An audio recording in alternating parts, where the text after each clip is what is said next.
سڵاوم کاتتان شاد بەخێربێنەوە بۆ بەرنامەی کورد کۆنێکشنی ئەمڕۆ سێشەمە کە دەتوانن لە کەناڵی NRT شەوە بینێری بن. من هێرۆ زەنگەنم لەم بەرنامەیە لەگەڵتاندام. ئەژی ساڵح دەمیجەرم سڵاوڕێز ئەم بەرنمەیە ئیرۆدا ڕۆنی دەدن سەر گەلەکە مژارین گرنگن ئەمریکا هەرێمێ و جیهانێ دەناو دەژی باندۆرا بەردەوام یا گولەبارانە ویلایەتە تێکساسێ ئاگاهیên داویên li dor Ukraynayê û gefên Tirkiyeyên operasyoneke leşkerî li Sûriyê û hin mijarên din jî. وا لەم بەرنمەیەدا یەکێک لەو منداڵانەی کە لە هێرشەکەی سەر قوتابخانەی سەرەتایی ڕاب لە تێکساس ڕزگاری بووە بۆ دەنگی ئەمریکا دەدوێت.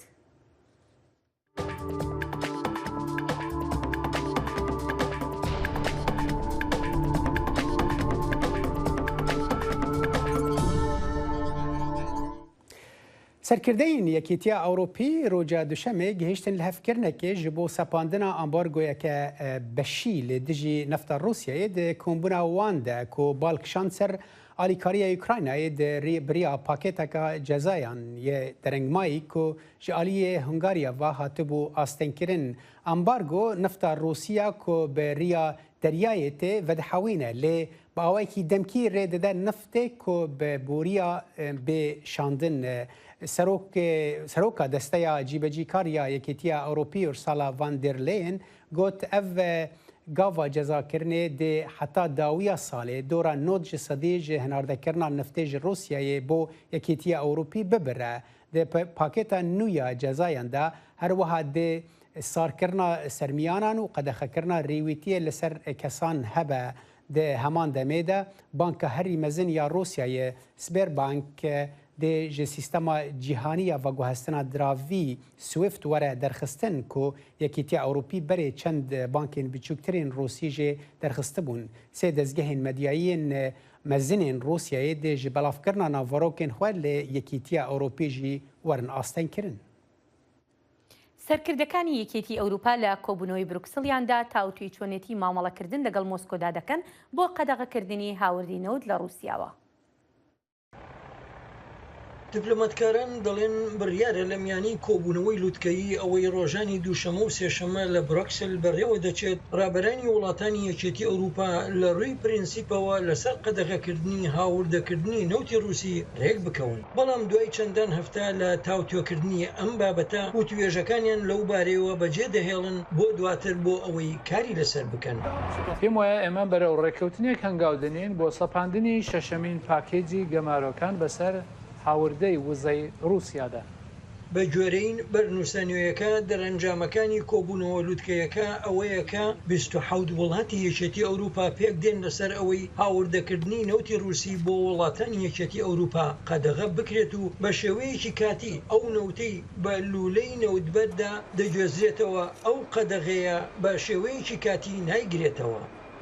چاوەڕوانەکانمان بە گوێرەی ئەوەی من گوێبیسی دەبم ئەوەیە کە دەرفەتێکی زۆر هەیە پاگێجی گەمارۆکە پەسەند بکرێت و دەبێت یەکریزی لە نێوان ئەنجومەنی ئەوروپایی ئەوەی هێند گرنگە بەردەوامی هەبێت ئەو بەردەوامی کە هەتا ئێستا هەبووە.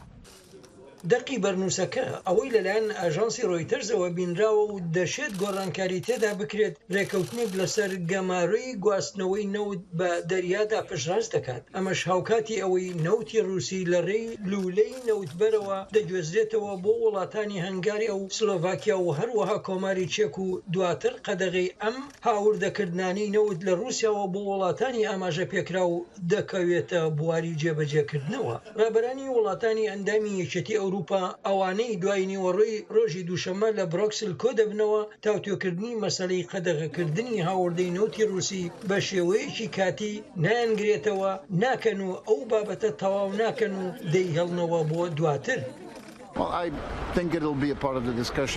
من پێم وایە ئەوە دەبێتە بەشێک لە وەتۆژەکان لێرە و پێشبێنی دەکەم لە چەند ڕۆژی داهاتوودا یان هەفتەکانی داهاتوودا وتوبێژێک ئەنجام بدرێت.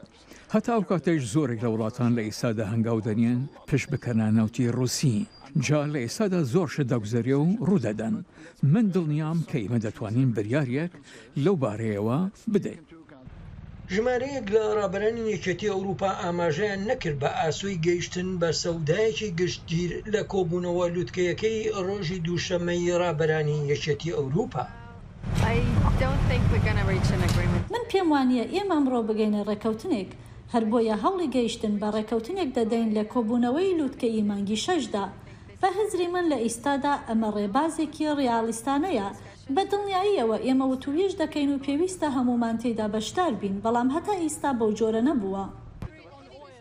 ڕابرانی یەکێتی ئەوروپا داوا لە دیپلۆماتکاران و وەزیران دەکەن چارەسەرێک بدۆزنەوە ئەوەی کێبڕکێیەکی عادیلانە مسۆگەر دەکات لە نێوان ئەو وڵاتانی کە هێشتا نەوت لە رووسیا هاوردە دەکەن و نێوان ئەوانشی لە ئێستادا هاوردەکردنی نەوتیان لە رووسیا ڕاگرتووە. بڕیارە کۆبوونەوەی لووتکەیی داهاتوو لە ڕۆژانی 23 و 24 مانگی 6دا ئەنجام بدرێت. سەرۆکی ئۆکرانیا ڤڵۆدیمیر زێلەنسکی ڕۆژی دووشەمە چاوی بە وەزیری دەرەوەی فەڕەنسا کاترین کۆلۆنا لە کیف کەوت. زێلەنسکی سوپاسی سەرۆکی فەڕەنسا ئیمانوێل ماکرۆنی کرد بۆ پشتیوانیەکانی و داوای لە فەڕەنسا کرد یارمەتی زیاتریان بدات بە سزاخستنە سەر رووسیا و هاوکاری دارایی. ئۆفیسی سەرۆکایەتی ئۆکرانیا لە لێدوانێکی داگوتی داوای لە فەڕەنسا و وڵاتانی تری ئەوروپا کردووە خۆیان نەدەن بەدەست هەڕەشە و فشارەکانی هێرشبەرەوە. ئەو گوتیشی رووسیا بابەتی ئاسایشی خۆراک وەک هەوڵێک بۆ سوککردنی سزانی و نەتەوەیەکان بەکاردەهێنێت. ئۆفیسی زلێنسکی گوتیشی کۆلۆناش باسی لە سزاکان کەرەستەی چەک و خواستەکانی ئۆکرانیا کردووە بۆ بوون بە ئەندام لە یەکێتی ئەوروپادا. کۆلۆنا چاوی بە وەزیری ناوخۆی ئۆکرانیا دەنیز مانستریسکیش کەوتووە. سەرۆکی ئەمریکا جۆ بایدن نیشان بۆ یەکێدا کو ئەمریکا پلانتنە ji بۆ şandina sîstemên roketên dûravêj Ukraynayê re. Di demekêda ku raport dibêjin ev gav tê nirxandin. Biden roja li şemê li derveyî koşka spî ji rojnamavan ra gotibû ku ew ê sîstemên mûşekan yên ku dikarin êrişî Rusyayê bikin ji Ukraynayê re neşînin. Alîkarê serokê civata ewlekariya Rusyayê Dmitry Medvedev got ku ev biryareke hişmend e. Wî got eger bajarên me rastî êrîşan bên hêzên çekdarên Rusyayê dê gefa xwe bi cih bînin û li navendên ku biryarên bi vî rengî yên tawan lê tên dayîn bidin. پەرسەندنەکان لە ئاکامی شەڕی سەپێنراوی رووسیا بەسەر ئۆکرانیادا هاتوونەتە ئاراوە هەر تەنها لەناو ئەو وڵاتانەدا سنووردار نییە و پەلی هاوێشتووە بۆ زۆر دۆسەیتر لەوانە ئەگەرەکانی گرفتی ئابووری و دارایی و هەروەها ئاسایشی. سەرۆکی تورکیا پەیوەندیکی تەلەفۆنی دەکات بە سەرۆکی رووسیا و وەک ئۆفیسی ڕەجەب تەیب ئەردۆغان دەڵێت ئەو پەیوەندیە تەلەفۆنیا بۆ دوومەبەست بووە. بۆ زانیاری زیاتر لەسەر ئەم بابەتە بەڵێن ساڵحمان لەگەڵدایە. بەڵێن دەکرێت پێمان بڵێیت مەبەستەکان چی بوون؟ مەبەستی یەکەم هێرۆ پەیوەندیە بۆ بە شەڕی ئۆکرانیاوە تورکیا ئامادەی خۆی دەربڕیوە بۆ میوانداریکردنی کۆبوونەوەیەک لە نێوان مۆسکۆ و کیێڤ بە بەشداری نەتەوەیە گرتووەکان و کۆبوونەوەیش لە ئەستەمبول بکرێ. یەکێ لە خاڵەکانی تریش لە هەر سەبارەت بە شەڕی ئۆکراینە ڕەجەب تەیب ئەردۆغان ئامادەی وڵاتەکەی دەربڕیوە بۆ چاودێریکردنی هەر ڕێککەوتنێک ئەگەر ڕێککەوتن هەبێت لە نێوان مۆسکۆ و کیێڤدا. مەبەستی دووەمی پەیوەندیە تەلەفۆنیەکە کە پێدەچێت ئەوەیان مەبەستە سەرەکیەکە بوو بێ پەیوەندی هەیە بەو هەرێمە ئارامەی ڕەجەب تەیب ئەردۆغان داوای دەکات لە قوڵایی 30 کیلۆمەتردا لە ناوچە کوردنشینەکانی باکووری سووریادا.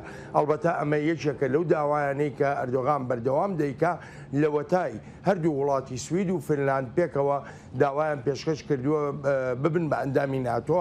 ئەردۆغان ئەمەی کردوتە مەرجێکی سەرەکی ئەگەر ڕێگەی پێ بدرێ ئەو هەرێمە ئارامە دابنرێ ئەوجا داوای ئەو دوو وڵاتە پەسەند دەکات. باشە بڵێن ئەمریکا ڕایچیە لەم بارەوە ئایا ئەمریکا هیچ کاردانەوەیکی هەیە لەسەر ئەو بابەتە؟ کاردانەوەکان زیاتر لە لێدوانی گەورە کاربەدەستانی ئەمریکادایە بۆ نمونە ڕاوێژکاری ئاسایشی نیشتیمانی ئەمریکا هەروەها وەزارەتی دەرەوەی ئەمریکا لەسەر ئاستی وتەبێژی وەزارەتی دەرەوە کە قسەکراوە لەسەری ئەمریکا جەخت دەکاتەوە لەوەی لەم کاتەدا پێویست بەوە ناکا هیچ هەنگاوێک بنرێ کە ببێتە مایەی زیاتربوونی پشێوی و نائارامی لە ناوچەکەدا و جەختیش لەوە دەکاتەوە کە پێویستە هەموو لایەنەکان وابەستەی ڕێکەوتنەکەی ساڵی 2019 بن ئەو ڕێکەوتنەی بۆ ئاگربەست کرا. بەڵام ڕەجەب تەیب ئەردۆغان لە بەرامبەردا دەڵێ بەشێک لەو ڕێکەوتنە دانانی ئەو هەرێمە ئارامەیە بۆیە ئەوەی کە دەیکا هیچ پەیوەندی نییە بە دۆسەکانی ترەوە هێندەی ئەوەی پەیوەندی بە جێبەجێکردنی بەندەکانی ئەو ڕێکەوتنەوە بێ. بەڵێ باشە بڵێن هێزەکانی سووریای دیموکراتیک لەم بارەیەوە چێڵێن ئایا هیچ لێدوانێکیان لەم بارەیەوە داوە؟ هێزەکانی سووریای دیموکرات نیگەرانیەکانی خۆیانیان بە هیچ شێوەیەک نەشاردوێتەوە و دەژڵێن ئەم هێرشەی کە تورکیا بەنیازە بیکا لە ئان و ساددایە و مەترسیەکەش مەترسێکی ئێژگار ڕژدا. هەڵبەتە وەکو دەزانرێە هێزەکانی سووریای دیموکرات هاوپەیمانی سەرەکی هێزەکانی هاوپەیمانانی بەسەرکردایەتی ئەمریکان لەسەر زەوی لەو ناوچەیەدا لە سووریادا هەر بۆیە لیانیچە لە لێدوانەکانیاندا ئەگە بە هەڵەدا نەچوو بم ئارام حەنا وتەبێژی ئەو هێزانی سووریای دیموکرات دەڵێ ئەردۆغان لەوەدا چاوەڕوانی چرای سەوزی ئەمریکایە هەروەکو لە پرسیاری پێشوشدا ئاماژەمان پێکرد ئەمریکا بە نیگەرانیەوە لەو ڕەوشە دەڕوانێ و دەژڵێ هێزەکانی سووریای دیموکرات دەڵێ بەڵگەی تەواو لە بەردەستدایە هەموو هێرشێکی تورکیا بۆ سەر خەڵکی سیڤیلە و ئەمەش بە پێشێلکردنی تەواوی ئەو ڕێکەوتانەدا دەنێ کە تورکیا لەگەڵ لایەنەکانی تری لە ناو سووریادان کردوونی. بەڵێن ساڵح سپاس دەکەین. سپاس بۆتەوە. بەرنامە هەفترنگ بەرنامە کوونەری یا بەشی کوردی لە دەنگی ئەمریکایی. ئەز لوقمان ئەحمەد هەردوو هەفتی جارێکی وت بم گەڕێکی ناو ئەختی چاند و هونەرا ڕەنگین. بمەڕەن. تاوانی دواکەوتنی زۆر لە کوشتنی چەکدارەکەی هەڵی کوتایە سەر قوتابخانەیەکی سەرەتایی تێکساس تەنانەت لە کاتێکدا دایک و باوکانی منداڵەکان و لە دەرەوەش داوایان لە پۆلیس دەکرد پەلە بکەن لە چوونە ژوورەوە و منداڵەکانیش بە پەرۆشەوە لە ناوەوە پەیوەندیان بە ژماری پۆلیسەوە دەکرد.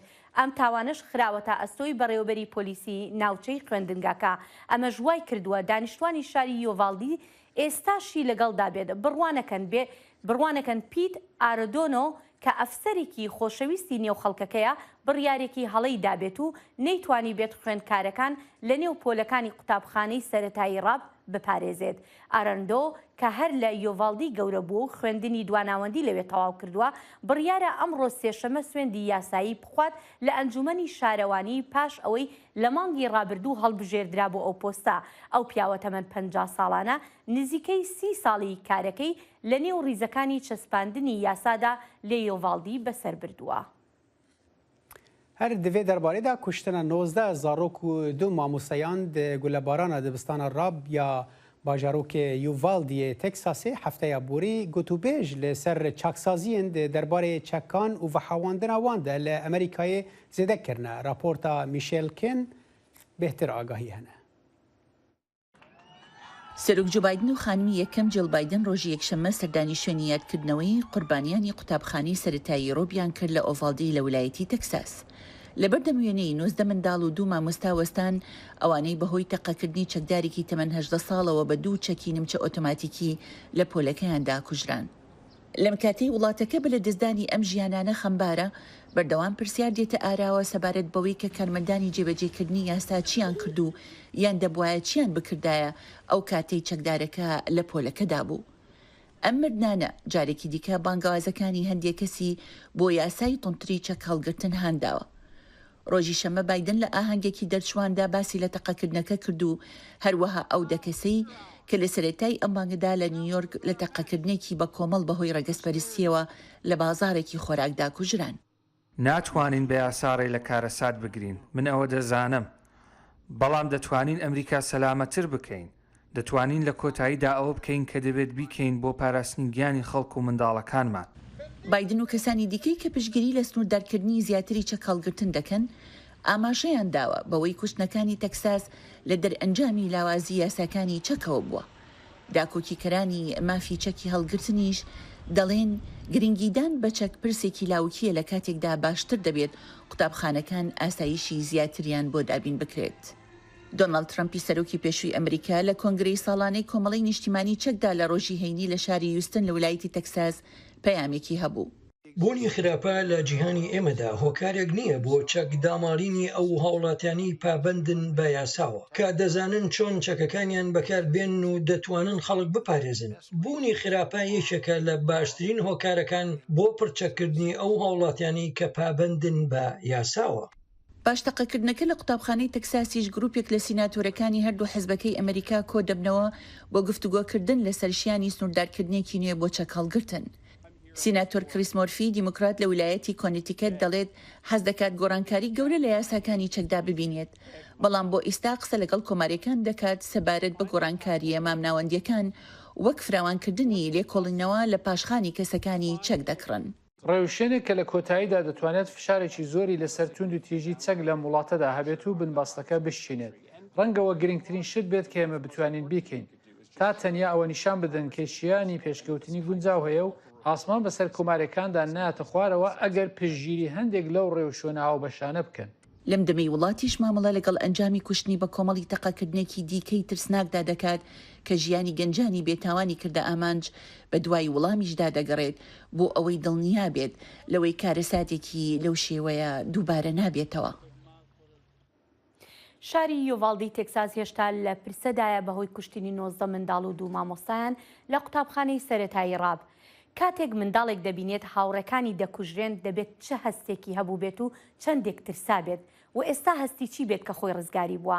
منداڵێکی ڕزگار بووی ئەو کارەساتە بۆ دەنگی ئەمریکا دەدوێت. ئەو ڕۆژە ڕۆژێک بوو وەکو هەموو ڕۆژەکانی دیکە. جەیدن لۆنای تەمەن 9 ساڵ کە لە تەقەکردنەکەی قوتابخانەی سەرەتایی ڕۆب لە شاری یۆڤالدی ویلایەتی تێکزاس ڕزگاری بووە، دوا ڕۆژی خۆی لە قوتابخانەکە بەبیر دێتەوە. بە پاشان ئەمە ڕوویدا. ژیانی ڕوتینی ڕۆژانەی جەیدین و هاوپۆلەکانی لەلایەن گەنجێکی تەمەن 18 ساڵەوە بە ناوی سەڵڤادۆر ڕامۆز پچراوە لە ئیستادا. ئێمە لە دەرەوە بووین لە کاتی پشوودا و مامۆستاکەمان پێم وابێت گوتی بڕۆ ژوورەوە. دواتر گوێمان لە 3 تەقە بوو، دواتریش تەنها گوێمان لە هاوارکردن بوو. ئەوە تەنها شتێک بوو کە بیستمان. چیرۆکی دڵتەزیێنی جەیدن هەستی باوکی دەجوڵێنێت. ئەو بە کارەساتێکدا تێپەڕێوە کە نەدەبوو پێدا تێپەڕێت. سوپاس بۆ خوددا کە باشە. هەموو کەسێک لە قوتابخانەکە کە 600 قوتابی لە خۆگرتە بوو بەقەت جەیدن بەخت لەگەڵیاندا یاوەر نەبووە. ئێمە مردنی 19 منداڵ و 2 مامۆستامان پشتڕاست کردەوە. 17 کەسی دیکەش لەم کارەساتە ترسناک و کۆمەڵکوژیەی ئێرە بریندار بوون. هێشتا نەزانراوە پاڵنەری بکەری ڕووداوەکە کە لەلایەن پۆلیسەوە کوژراوە چی بووە. ئەو لەگەڵدا پیر و باپیرەی لێلە لە یوڤالدی تێکساس دەژیان. لێرە چۆ قوتابخانەیەکی ئامادەی ناوخۆیی تا ئێستا نەمانتوانین هیچ هاوڕەیەک یان کچاوڕەیەکی بناسین. ئەو هیچ مێژوویەکی تاوانکاری نەبووە، هیچ پەیوەندێکی بە هیچ گروپ و دەستەیەکەوە نەبووە. سینتیا لونا دایکی جەیدن و داپیرەی خوێندکارەکانی دیکەی ئەو قوتابخانەیە ڕۆژی ڕووداوەکەی بەبیر دێتەوە. ترسێکی گەورە بوو کە پێیدا تێپەڕین، نەمان دەزانی منداڵەکەمان باشەیان نا. لە قوتابخانەکەدا نەوەمان هەبوو، بینیم یەکێکیان لە پەنجەرەکەوە چۆن هاتە خوارەوە. لە دوای ئەو دڵەڕاوکێ و پەشێویە جەیدن لە ئیستادا بەم شێوەیە باز لە هەستی خۆی دەکات. بەڵێ ساڵح بەڕاستی کارەساتێکی ئەوەندە دڵتەزێن بوو، ینی چەندێک بیری لەکەیتەوە ئەو دایک و باوکانە بێستە چه هەستێکیان هەبێ، تەنانە دەوانی کە منداڵەکانیشیان ڕزگاریان بۆیانی چۆن ئەوێرن منداڵەکانیان جارێکی تر بنێرنەوە بۆ قوتابخانە. ڕاستیچێکی خەیاڵ نابێنێ ئەو دایک و باوک خەم و ئازاراوان حتای بۆن ڕادمینە مخابن بنێر هێژا بەرنامەیە کورکردێکشن بەردەوامە لێ بەری وێ ئەم ناوەڕێکی بژێشت.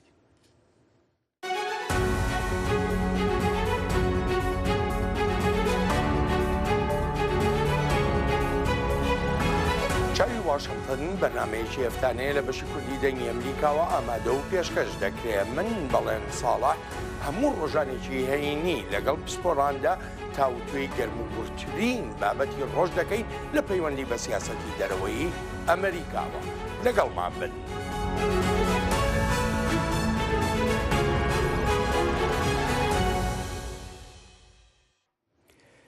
سەرۆکی تورکیا ڕەجەب تایب ئەردوغان جارێکە دن نیشان بەوەیەکێ دا کۆ دێ تورکیە ڕێ نەدا وڵاتێن کۆ پشتگیریە تەرۆرێ دکن دەرباسی ناتۆیە بن. سوێد و فنلەندایە بەرێ شەرمەزاکردنا تەرۆریزمی ئاشکرە کرەبوون لێ ئەردوغان دوێ باوەریەدایە کە ئەو تێرە خوا ڕاست نینن. شاندەکە هەڤبەش یا سوێد و فنلەندایە ڕۆژە چارشەمێ لە ئەنقەرێ بوو بە کاربەدەستێن دیپلۆماتین تورکیە را هەڤدیتن پێک ئانین ji بۆ چارەسەرکردنا ناکۆکیان لەگەل لە ترکیە لێ دانوستاندنên هەفتەیە بۆری نەد ئاستا چاوەڕێکردی دەبوون ئەردۆغان گوتبوو هێڤیên wan hene lê di derbarê Tirkiye de ti gavên pêwîst naavêtine bereva jî wê yekê wan li ser karên ku Tirkiye rexne dike berdewam kirine. Ji bo agahîn bêhtir di vê derbarê de nahevkarê me dixîl Şemo ji Stokholma paytexta Swêd bi me re ye dem baş dixîl Swêdiyan te axaftinên fermî di van demê dawî de kirine.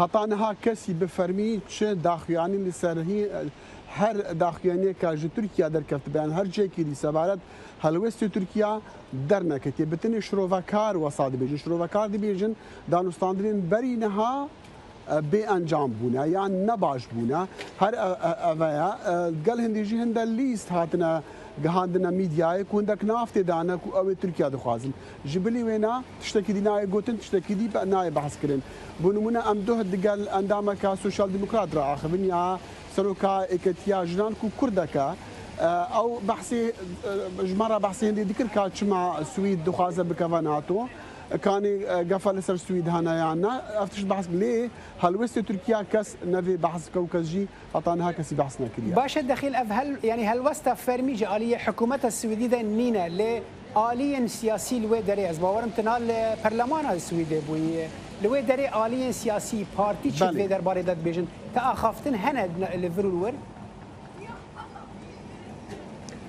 لەسەر ئەگەر تو بەحسی هەلوێستی تورکیا بکە لەسەر وێ ناتونە نابتنی شرۆڤەکار لە دەستگای میدیایە دەردەکەون دەبێژن کانی تورکیا چ دوێ یان مەبەستا تورکیا چییە لێ حکومەتە سوشال دیموکراتە ڤریا سویدێ تێبیری نەدانن وەکتە گوتی ئەم نەهاد ئاڤاهەیە پەرلەماندانە پشتی 10-15 دەقیقی ماوەی وتوێژەکە بە دەگەل فرێدریک ماڵم کو ئەندامێکی لیبرالە پارتیا لیبرالە و سەرۆکی کۆمەڵا کوردانە دی پەرلەمانی سویدیدا ئەم نیوی دیکن کو ئەو تشتێکیشمە ڕەبێژە کە ئەگەر ناو دەستگەی فەرمین دەوڵەتێدا تشتێک گوتن یاننا لێ وەکو ڕاگەهاندن وەکو میدیا تشتێک نایە گوتن باشە لە ناو کۆلانە ستۆکهۆڵمێ و gelek xelk dît yanî ew geşbînî heye ku renge bigihên rêkeftinekê egeran bidin berçavan berî çend rojan te dîsa gotibû ku xelk dibêje wê dawiye dawî hev dibikin lê piştî ew axaftinên Erdogan careke din ku hîn jî li ser yê xwe rej din ew geşbîniya maye hîn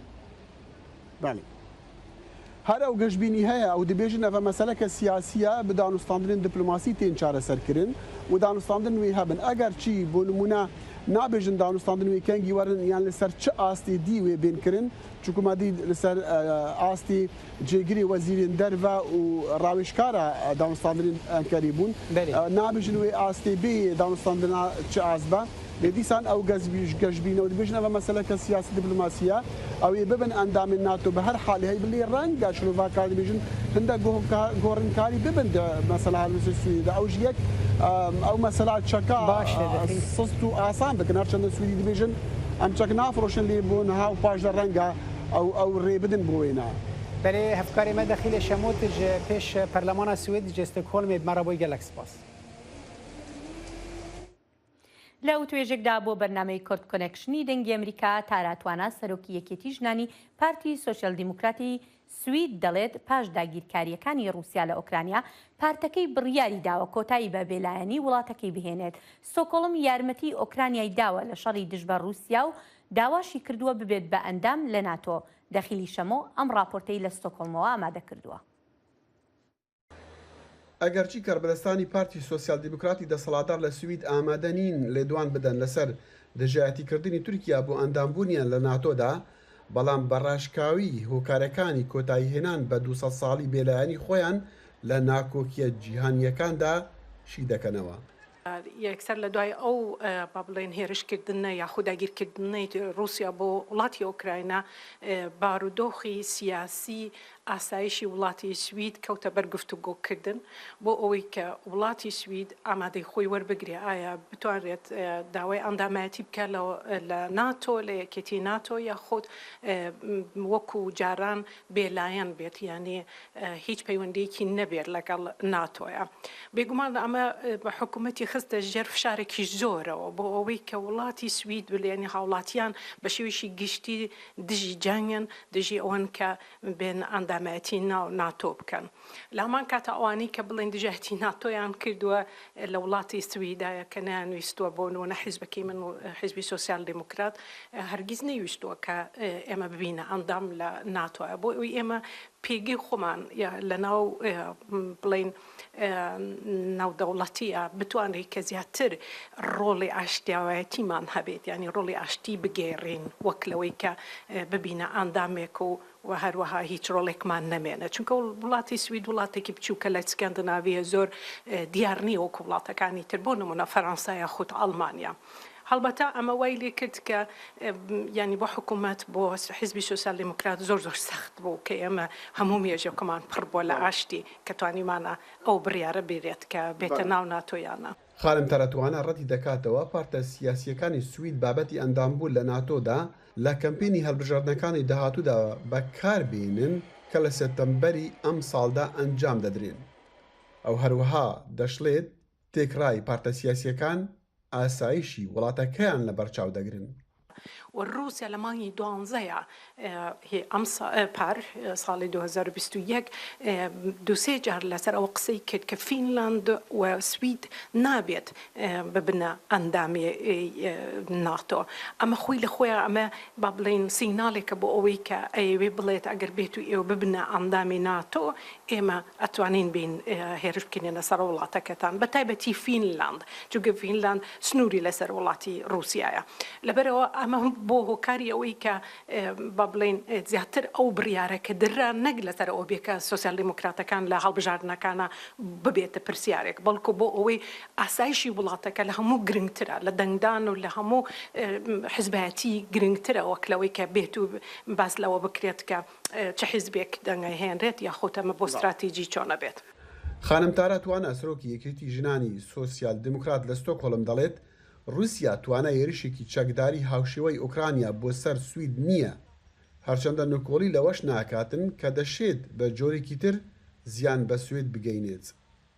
بێگومان هەیە بەڵام بە شێوەیەکی ڕاستەوخۆ من دڵنیام رووسیا و هەروەها ئەوانەی کە با بڵێن زیاتر ئەنالایزیان کردو یا خۆشیکاریان کردو لەسەر ئاسایشی وڵاتی سویدەوە زانن کە رووسیا ئێستا توانای ئەوەی نییە کە بێت یەکسەر بێت هێرش بکاتە وڵاتی سوید بەڵام لە ڕێگەی ترەوە ئەتوانێت هێرش بکاتە سەر وڵاتی سوید بۆ نمونە لە ڕێگەی ئینفراستروکتوری بەسەر بۆ نمونە ئایتی کە بتوانێت ئەو با بڵێن ڕێگاوبانی ئایتی تێک بدات یاخود بۆ نمونە پروپاگاندا بڵاو بکاتەوە لەسەر سیاسیەکان لەسەر حیزبێک بۆ نمونە یاخود حیزب ڕەگەزپەرستەکان زیاتر بێن دەسەڵاتیان هەبێ بینیمان لە ئەمریکا بۆ نمونە ترامپ کە چەند سوودی وەرگرت لە با بڵێن یارمەتیکردنی رووسیا بۆ نمونە لە کاتی هەڵبژاردنەکانە ئەمانە خۆی لە خۆیە هێرشکردنیەکە بە وڵاتی سوید ئەو ترسە هەیە بەڵام وەکو بڵێن کە هێرشێکی با بڵێن یەکسەر بێتە ناو وڵاتی سویدەوە نە بەڵام بیریشمان ناچێت ئێمە دورگەیەکمان هەیە دورگەی گۆتلاند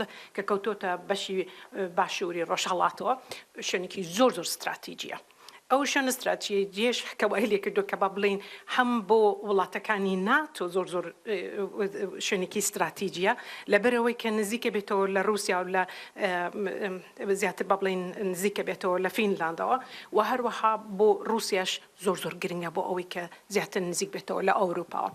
بەپێی ئاژانسی ڕۆیتەرس ڕاوێژکاری سەرۆکی تورکیا بە ڕاوێژکاری سەرۆکی ئەمریکای گوتووە دەبێت سوید و فینلاند هەنگاوی کۆنکریتی بنێن لە مامەڵەکردنیان لەگەڵ تیرۆردا پێش ئەوەی ببن بە ئەندام لە هاوپەیمانەتی ناتۆ. دەخلی شەمۆ دەنگی ئەمریکا ستۆکهۆڵم.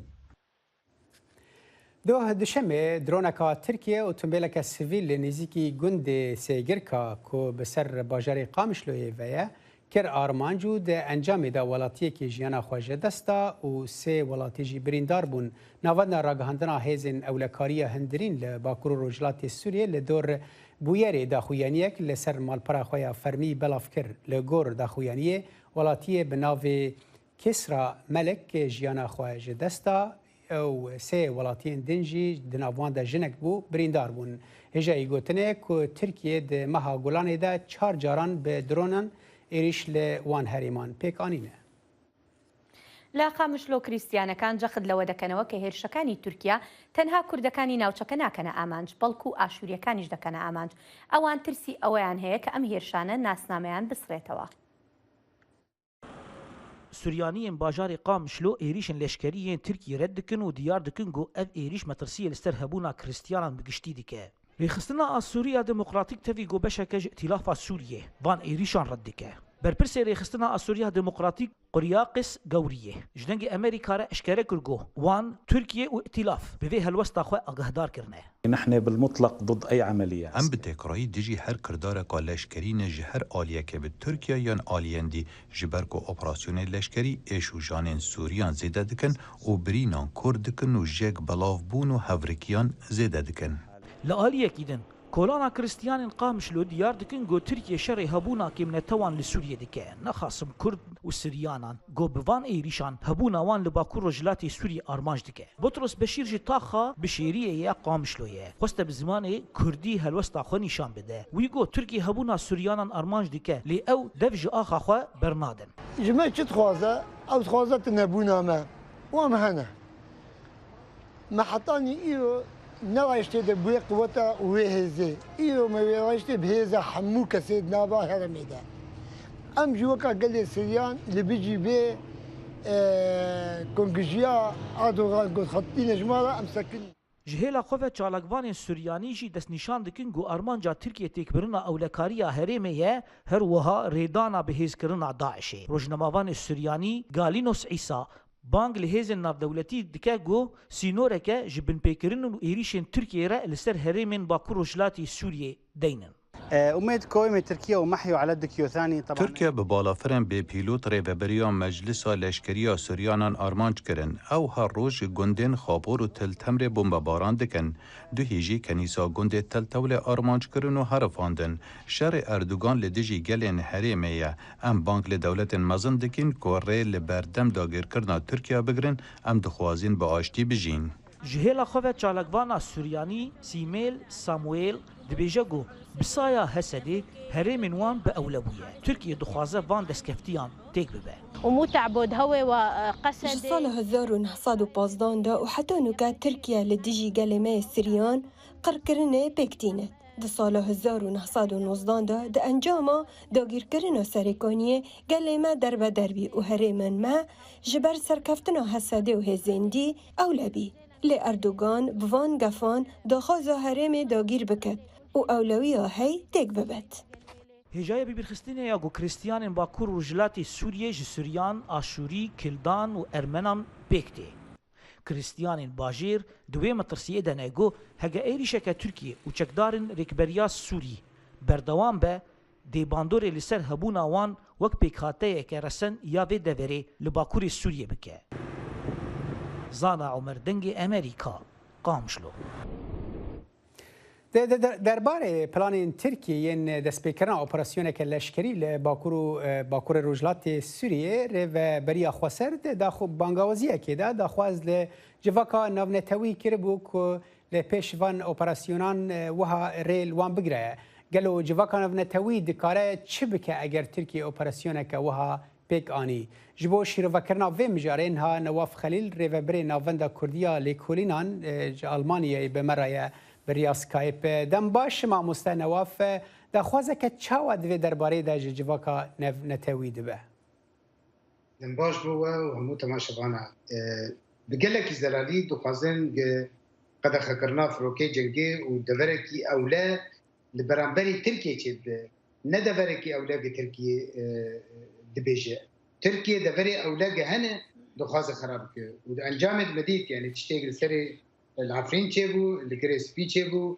وتشتغل سري كانجة تشيبه تجاري لو تكناتي تركيا كسكي ده رابورت هو ده إسرائيلي قد كوش حزار نصول بازداد الديجي واد سكنه ج قانون إصلاح الشرط زاغون يا قانونا جا ساز كرنا رجلاتي بحث لكن انجا قصد دفرع فردا ديموغرافي وش حموها لياده بتركوا هين او دوام هالوستن روجافا ام بينن يعني انا اوكرانيا بتشوا انيا روجافا بسرقاتي امريكا بحموشي ويلن بري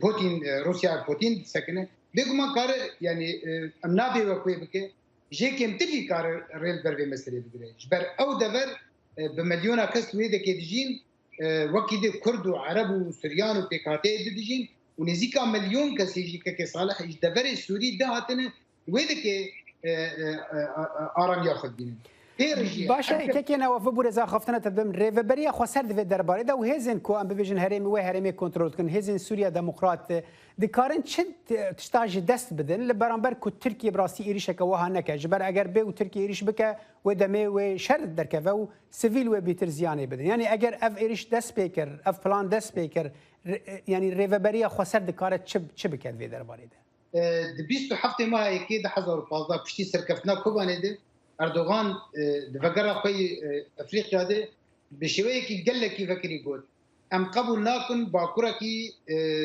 سووریە چێت بۆ باکووری عراقی مەبەست پێ وەک هەرما کوردستان عراقی نەتیشتێکی نهەیە کارە چ بکێ ئەس بێیش تەربێژم ئەمریکا دانوستاندنی خۆ ڕێڤەبریا خۆسەر و قەسەدێ گوتن بەری داگیرکردنا سەرێکانی بۆ مەبڕاستی یعنی ئەم نەلبەندە بوون و نەرم بن اون قوم قاربن دانستاندنك نربك چما كاكي سالا قوتن قيسينوري سري كاني فكشينن هيز فكشيا قوتن او دفري بالعرض تشيكربن بروخينن روخاندن قوتن برا دوليه مشترك درباسي هيزي امريكيه درباس بن درباس كرن يقالك نزانن حردو باكورو روجافاي كردستاني باكورو كردستاني دو بارتي كردستاني ديروكيني بيدور كان بيدور كوكرن كاكي صالح ناس كي وي كوباني وش كدوري سوريا كبيا باكور كبي وإقامة شو دوري نستبينه كبي تشتكي أفري فبري بيشكش بك وش بيشكش بك باشا ما مستنواف اف زلال بو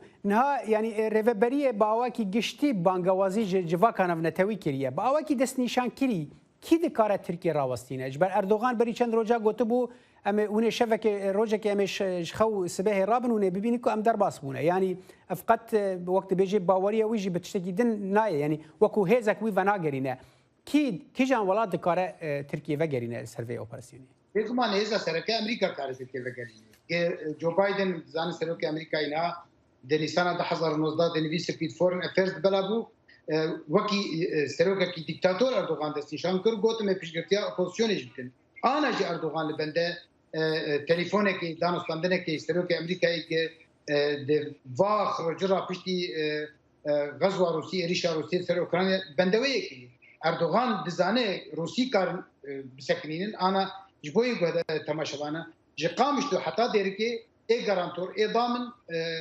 Amerîkîne ji qamiştu heta Kobanê min bicê û deverê de Rûsin di rojê do bi taybet hinek كان بيجي مترسيتي بون اردوغان وبوتين باشا ببوره ما مستنواف تبحث امريكا كر امريكا خمين خد في درباره دا انين زمان اف هل وسط امريكا چه قصد کاره کاریگر به رد کرنا ترکیه دا هون دکارن چه قصر وی کی اوا بکن اگر کورتی برسوان بدی راستی گلکی کورت تشتی گیدستی هزی سیاسی و لشکری تی وقت زانم دکن به هزی نابنتویره هزي لشكري حموم كانوا درفتي خو لمبري دولتا دواد ناتو دي وقت تركي حاضري خدكن وقت دي غركي هين بهتر دفو تفجر دبلوماسي بامريكا شفت اف غمجينيا امريكا يعني بيروكيات زلال بو دعوه لبرنت كما مستنواف نواف خليل ريفبري ناوفندا كورديا لكولينانتج المانيا بمراوي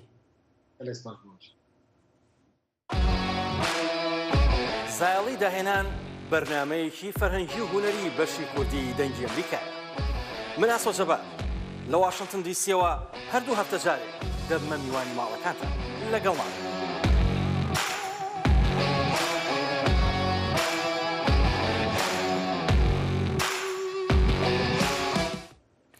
ڤەتگەرن ئەمریکا باژارەی ناشڤیلیە ویلایەتە تێنسی وەکو پایتەختە موزیکا وەلێت ناسکردن ji aliyê Kurdên wî bajarî ve wekû Kurdistana biçûk tê binavkirin. Hevkarê me Yehya Berzencî vê dawiyê serdana Nashville kir û ev raport amade kir. Li firokexanewa şunasî şarî Nashville diyar e Country of Music. Şarek berdewam xiroşawa li senterî şareke birwane. Hemû rojanekî hefte ew heye. ئەگەر نازناوە دیارەکەی ناشڤیل کانتری ئۆف میوزیک بێت ئەوە لای کوردەکان نازناوێکی تریشی هەیە ئەلیتڵ کوردستان کوردستانێکی بچووک با بزانین بۆچی کوردستانێکی بچووک بێت وەرن با پێتان نیشان بدەم. باسوخواستی کوردان لەم شارەی پایتەختی تێنسی پڕە لە دەردی دڵ و دووری لە نیشتیمان و هیوا و خواست.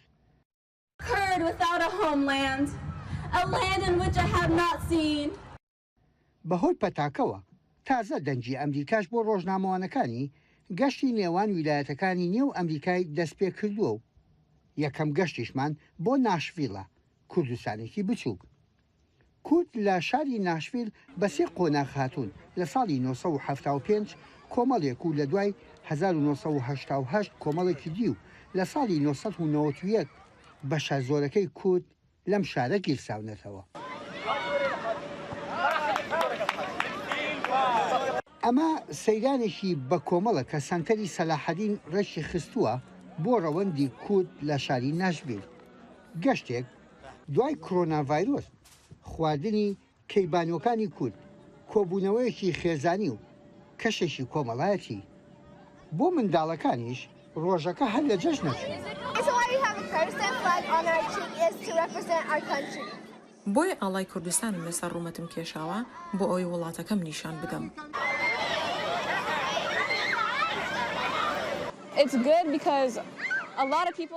زۆر باشە کە لێرەین خەڵکێکی زۆر لێرەیە خەڵکێکە هاوشێوەی تۆن و ئاهەنگ دەگێڕن هەست دەکەیت لە تۆوە نزیکن خۆشیەکەی لەوەدایە پێکەوە دەدوێن ئەڤەکە ڕۆژێکە خۆش بە هەمی مرۆڤ هەڵناوێرە نزانە هەنێک هاوێنی دەبینم ئەشتیڤی ئەڤە قۆرکە دەفمە ئەڤە هاوڵێکی نییە من نشتنی دیت. بەپێی ئامارە نافەرمیەکان کورد لە شاری ناشڤیل نزیکەی 20,000 کەسە کارداری زۆریان هەیە و خاوەنی بزنسی خۆیانن. بازارگەکانی کورد پڕن لەو پێداویستیانەی سفرەوخوانی ماڵە کوردەکان دەیخوازن. خاوەنی ئەم بازارگەیە دوای خواستێکی خۆشی کەوتووە.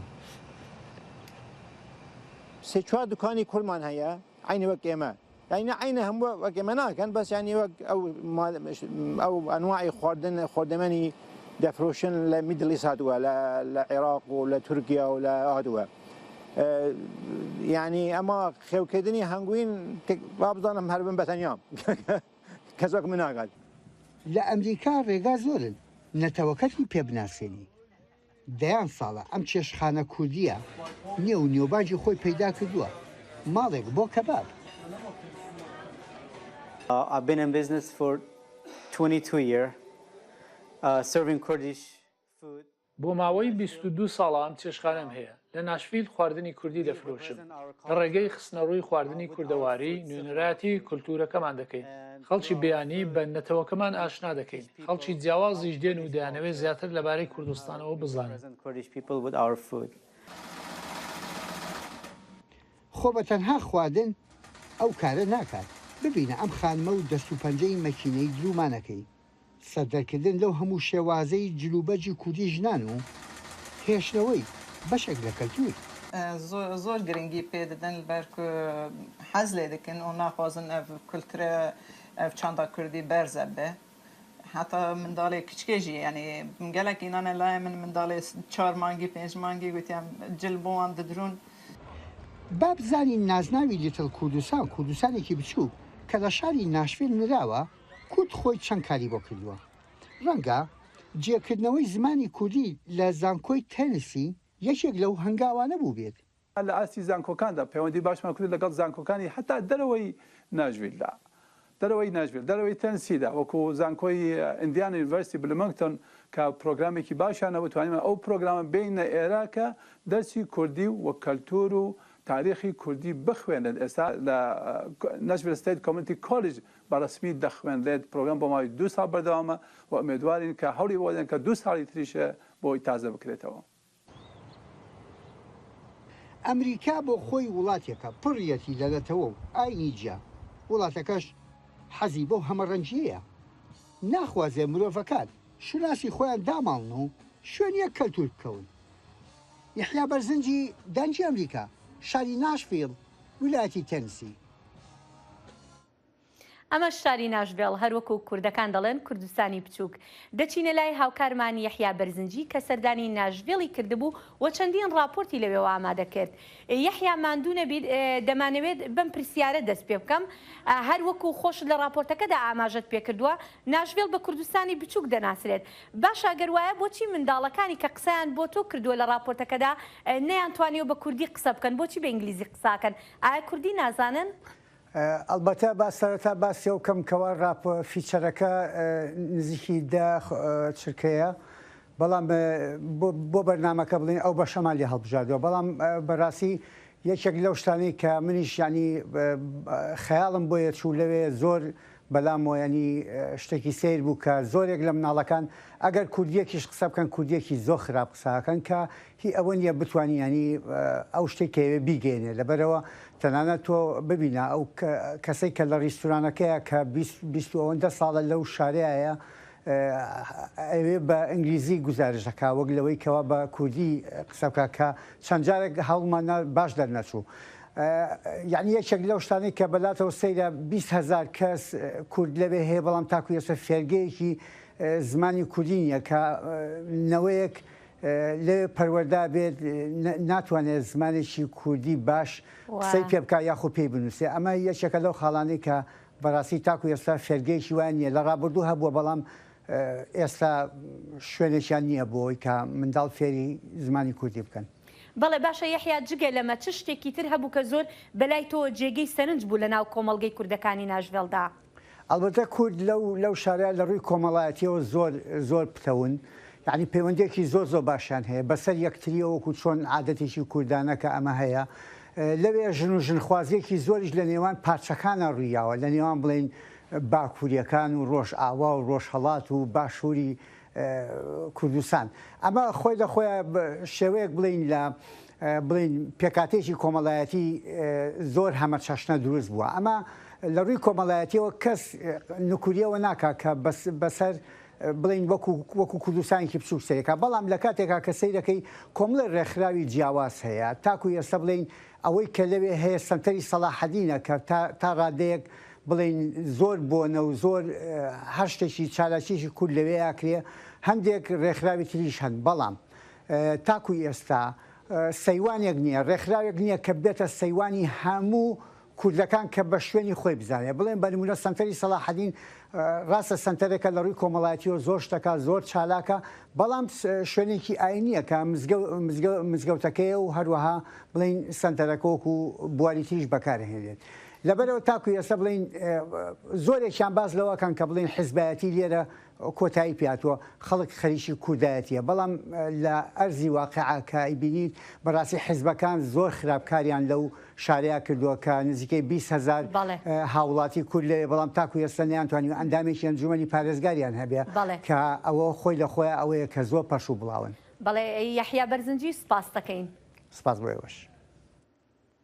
شانازی و خولیای وڵاتی پێرو بۆ پەتاتە ڕۆژی دووشەمە لە شاری لیمای پایتەخت نمایشکرا لە کاتێکدا ئەو وڵاتە ئاهەنگی ڕۆژی نمایشی پەتاتەی گێڕا. سەماکارە فلکلۆرەکانی پێرو جلوبەرگی ڕەسەنیان لەبەرکرد بوو کاتێک لە نێو بازارێکی کۆفرۆشدا نمایشیان ئەنجامدا بە مەبەستی خۆشەویستیان بۆ بەروبوومەکانی ئەو بازارە. ئەم لەم چالاکیەدا ئەو خواردنانە نمایشکران کە جۆرە جیاوازەکانی پەتاتی تێدا بەکارهاتە بوو و بەرهەمی ناوخۆیی وڵاتەکە بوو. هەندێک لە ئامادەبووان توانیان ئەو خواردنانە تام بکەن. یەکێک لە ئامادەبووانی ئەو فیستیڤاڵە ڕایگەیان خۆراکێکی بێشومان لە پەتاتە دروستکرابوون ئەو گوتیشی بە هەبوونی پەتاتە کەس لە برساندا نامرێت. بەڵێ هێرۆ ئەو پەتاتە بەڕاستی لای ئێمەژی بەرێ گەلک باش بوو دەماکە ئاوی بوو دەما ئاو لە هەرێمێک هەبوو لە هەرێمێ ماگەلک پاتاتە هەبوو و باش بوو ینی بەرهەمەکە باش وەرزە پاتاتە ئەو دەبوو بەسنها خۆشەژی ڕاستە بەسنهاش بەرک و باران نەمایە ئاف کێم بووە ئەو چەمێ لێ درێژی ناوەر و دەمەکێ تێدا قوتکردن تایبەتی چەمێ فراتێژی هەرێم بەژایی بووە بهتری و بێ هیچتیە کۆ پەتاتەژی کێم ببێ مخابن لەو شوێنەشا بەڵێ بەداخەوە بەڵێ ئازیزان لێرەشدا ببوورە ساڵح لێرەشدا دێنە کۆتایی بەرنامەی ئەمڕۆمان تا کاتێکی تر لەگەڵ سڵاوی هێرۆ زەنگەنە هەر شاد و بەختەوەر بن. منی ساڵح دەمیجار بمینن ناو خێر و خۆشیەدا کاتێکی خۆش.